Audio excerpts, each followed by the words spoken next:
أعوذ بالله من الشيطان الرجيم بسم الله الرحمن الرحيم رب اشرح لي صدري ويسر لي أمري واحلل عقدة من لساني يفقهوا قولي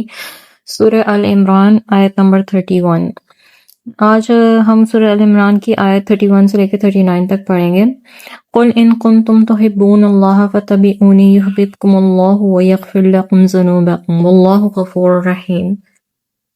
آپ کہہ دیجئے کہ اگر تم اللہ سے محبت رکھتے ہو تو میری پیروی کرو، اللہ خود تم سے محبت کرنے لگے گا۔ اس آیت میں ان کے مخاطب جو ہیں وہ صرف مسلمان ہی نہیں ہیں بلکہ اہل کتاب، کفار اور مشرکین اور عام لوگ بھی ہیں، کیونکہ تقریباً سب کے سب اللہ کی محبت کا دعویٰ کرتے ہیں اور اس کا دم بھرتے ہیں۔ تو اللہ تعالیٰ نے وضاحت فرما دی کہ تم اگر اپنے دعوے میں سچے ہو تو پھر اس کی صورت صرف یہی ہے کہ تم رسول اللہ صلی اللہ علیہ وسلم کی پیروی کرنے لگ جاؤ، جس کا نتیجہ یہ ہوگا کہ تم اللہ سے محبت رکھو گے۔ اس سے یہ پتہ چلے گا کہ اگر تم رسول کی پیروی کرتے ہو تو تم اللہ سے بھی محبت رکھتے ہو اور اللہ تعالیٰ خود تم سے محبت کرنے لگے گا۔ اس آیت میں مسلمانوں کی لمحہ فکر یہ ہے کہ جس خوبصورت انداز سے اس آیت میں اتباع سنت پر زور دیا گیا ہے، شاید اس سے زیادہ ممکن بھی نہ تھا۔ یعنی سنت کی پیروی کس قدر ضروری ہے۔ اتباع کے مفہوم میں اطاعت کی نسبت بہت زیادہ وسعت ہے، یعنی ایک اطاعت ہوتی ہے اور ایک اتباع ہوتا ہے، اور یہاں پہ کیا بتایا جا رہا ہے کہ اتباع کرو۔ اتباع جو ہے وہ اطاعت سے بھی بڑھ کر ہے۔ اطاعت صرف امر و نواہی میں ہوتی ہے، یعنی کوئی حکم دیا جائے تو اس کو کرو اور جس حکم سے منع کیا جائے اسے نہ کرو، جبکہ اتباع یہ ہے کہ جیسے تم رسول اللہ صلی اللہ علیہ وسلم کو کرتے دیکھو ویسے ہی تم بھی کرنے لگ جاؤ، جس بات کو وہ پسند کرتے ہیں تم بھی اسے پسند کرو، اور جس بات سے وہ نفرت کرتے ہیں تم بھی نفرت کرو، کیونکہ وہ تمہارے لیے اسوہ حسنہ ہے۔ تیسرا سبق اس آیت سے یہ ملتا ہے کہ مسلمانوں کو بدعات سے مکمل طور پر اجتناب کرنا چاہیے، کیونکہ بدعات جو ہے وہ سنت کی ضد ہے۔ سنت کا جو اپوزٹ ہے وہ بدعت ہے، اور بدعت کا عام فہم تعریف یہ ہے کہ وہ ایک ایسا نیا کام دین میں شامل کرنا ہے جس کا اس سے کوئی تعلق نہ ہو، نیز وہ کام آپ کے بعد دین کا حصہ اور ثواب سمجھ کر بجائے لایا جائے وہ مردود ہے، اور بدعات کو رواج دینے والے شخص تو شدید مجرم ہے۔ یعنی کوئی بھی اگر آپ جو شخص دین میں بدعت کو رائج کرے گا، یعنی کوئی نئی چیز ایجاد کرے گا اور اس کی موت کے بعد بھی اس بدعت پر لوگ عمل کریں گے تو کرنے والوں کا گناہ بھی اس آدمی کے نامہ اعمال میں شامل ہوتا رہے گا،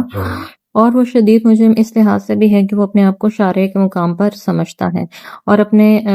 نئے کام کو دین کا حصہ بنا کر دین کو مکمل کرنا چاہتا ہے، حالانکہ دین جو ہے وہ رسول اللہ صلی اللہ علیہ وسلم کی زندگی میں ہی مکمل ہو چکا تھا۔ قل اطیعوا اللہ ورسول، آپ ان سے کہہ دیجئے کہ اللہ اور اس کے رسول کی اطاعت کرو، پھر اگر وہ یہ دعوت قبول نہ کریں تو اللہ ایسے کافروں کو پسند نہیں کرتا۔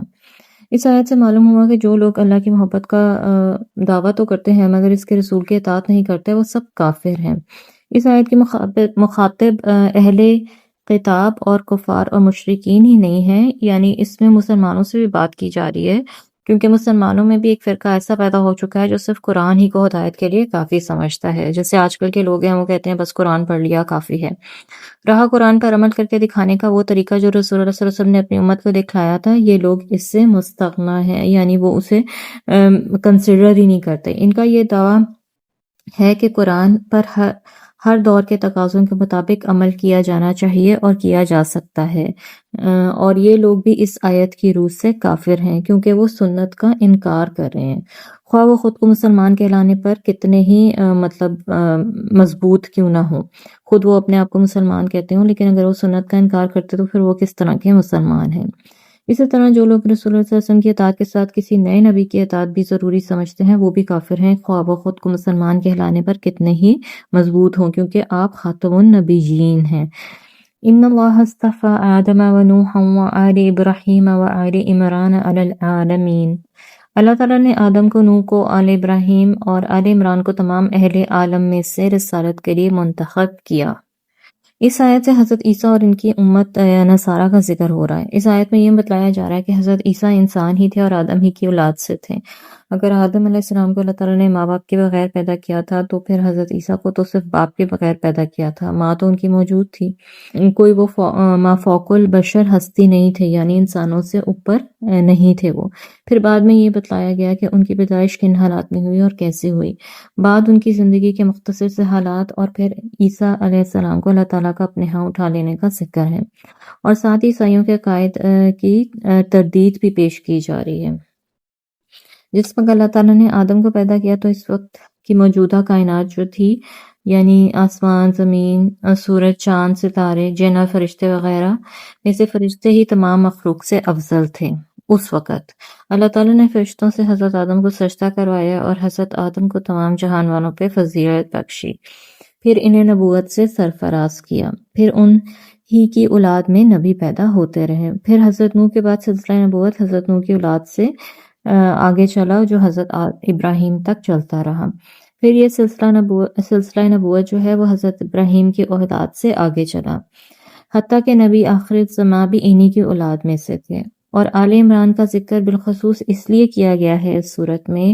کہ نسب تو مرد کی طرف سے چلتا ہے، اور حضرت عیسیٰ بن باپ پیدا ہوئے تھے، البتہ ان کی والدہ حضرت مریم عمران ہی کے خاندان سے تھی، اور اللہ تعالیٰ نے حضرت عیسیٰ کو منسوب بھی ان کی والدہ مریم ہی کی طرف کیا تھا۔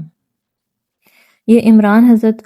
موسیٰ اور حضرت ہارون کے والد کا نام ہے، انہی کی اولاد سے حضرت مریم تھیں، اور اس سورت کا نام آل عمران بھی اسی نسبت سے ہے، اور یہ بھی ممکن ہے کہ حضرت مریم کے والد کا نام بھی عمران ہو۔ ذریۃ بعضها من بعض واللہ سمیع علیم، جو ایک دوسرے کی اولاد تھے اور اللہ سب کچھ سننے والا اور جاننے والا ہے۔ گویا جو سب انبیاء تھے، آدم، پھر نوح، پھر ابراہیم کی اولاد حضرت عیسیٰ، حضرت ابراہیم اور پھر آل عمران میں سے تھے، لہٰذا وہ بھی انسان تھے، اللہ یا اللہ کے بیٹے نہیں تھے، اور سب انبیاء کو 3 انبیاء کی اولاد سے مبعوث فرمانا ہی اللہ کی حکمت کا تقاضا تھا۔ اس کے باوجود جو لوگ حضرت عیسیٰ کو اللہ یا اس کا بیٹا قرار دیتے ہیں، اللہ تعالیٰ ان کی باتیں خوب سن رہا ہے۔ اس قالت امرأۃ عمران ربی انی نذرت لک ما فی بطنی محررا فتقبل منی انک انت السمیع العلیم۔ جب عمران کی بیوی نے دعا کی تھی کہ اے میرے پروردگار، میں نے منت مانی ہے کہ جو کچھ میرے بطن میں ہے اسے میں نے اسے تیرے لیے وقف کر دیا، سو میری اس منت کو قبول فرما، بلا شبہ تو ہر ایک کی سننے والا اور جاننے والا ہے۔ فلما وضعتها قالت ربی انی وضعتها انثى، پھر جب بچی پیدا ہوئی تو کہنے لگی میرے ہاں تو لڑکی پیدا ہو گئی، حالانکہ جو کچھ اس نے جانا اسے اللہ خوب جانتا تھا۔ حضرت مریم کی والدہ نے جو منت مانی تھی وہ اس توقع سے مانی تھی کہ ان کے ہاں لڑکا پیدا ہوگا، کیونکہ اس عہد میں لڑکے تو اللہ تعالیٰ کی بات کے لیے وقف کیے جاتے تھے، مگر لڑکیوں کو وقف کرنے کا رواج نہ تھا۔ مگر ہوا یہ کہ لڑکے کی بجائے لڑکی پیدا ہوئی تو انہیں اس بات پر افسوس ہونا ایک فطری امر تھا۔ اس آیت میں محرر کا لفظ آیا ہے جس کے لغوی معنی آزاد کرتا ہے، یعنی ایسا بچہ جسے والدین نے تمام ذمہ داریوں سے آزاد کر دیا ہو تاکہ وہ یکسو ہو کے اللہ کی عبادت کر سکے۔ یہود میں یہ دستور تھا کہ وہ اس طرح کی منت ماننے ہوئے وقف شدہ بچوں کو بیت المقدس میں یا ہیکل سلیمانی میں چھوڑ دیتے تھے، اور انہیں ہیکل سلیمانی یا عبادت خانے کے جو منتظم تھے، جنہیں وہ اپنی زبان میں کاہن کہتے تھے، ان کے سپرد کر دیتے تھے، اور وہی ان کے کھانے پینے کا اور ان کا سب بندوبست کرتے تھے۔ اب آگے کیا ہوا کہ اللہ تعالیٰ کو تو خوب پتا تھا کہ لڑکا جو ہے وہ لڑکی کی طرح نہیں ہوتا، اب میں نے اس کا نام مریم رکھ دیا، اور اس کو اور اس کی اولاد کو شیطان مردود سے تیری پناہ میں دیتی ہوں۔ تو آگے اللہ تعالیٰ نے کہا، حضرت مریم کی ماں کو یہ تسلی دی، یہ کہہ کر تسلی دی کہ یہ لڑکی لڑکے سے بدرجہ افضل ہے، حتیٰ کہ کوئی بھی لڑکا اس لڑکی کا جوڑ نہیں، لہٰذا افسوس کرنے کی کوئی بات نہیں،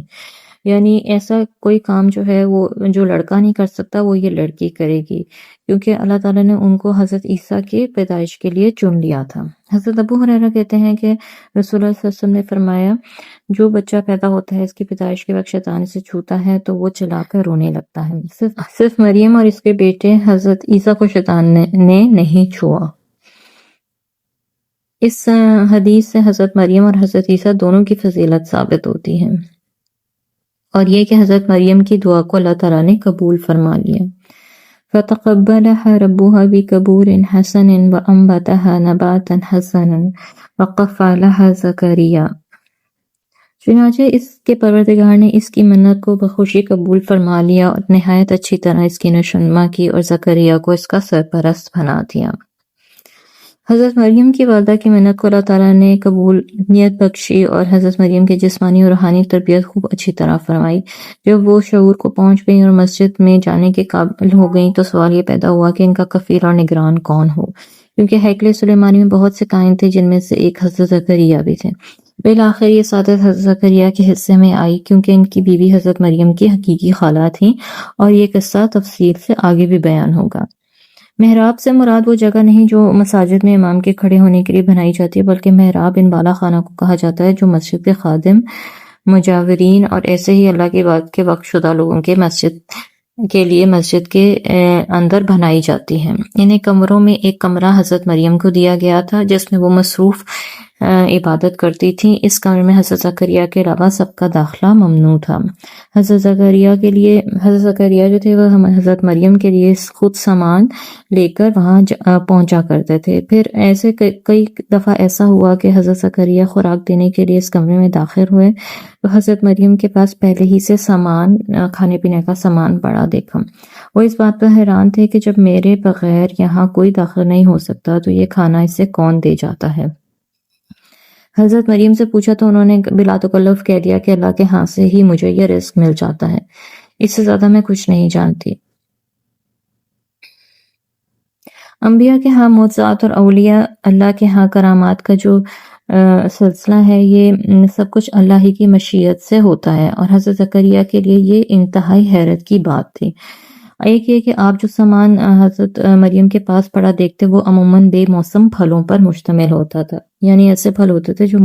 موسمی نہیں ہیں، اور دوسرا یہ کہ جب ان کے سوا اس کمرے میں کوئی داخل ہی نہیں ہو سکتا تھا تو یہ پھل اور دوسرا سامان حضرت مریم کو دے کے کون جاتا ہے؟ ہنالک دعا زکریا ربہ قال ربی ہب لی من لدنک ذریۃ طیبۃ انک سمیع الدعاء۔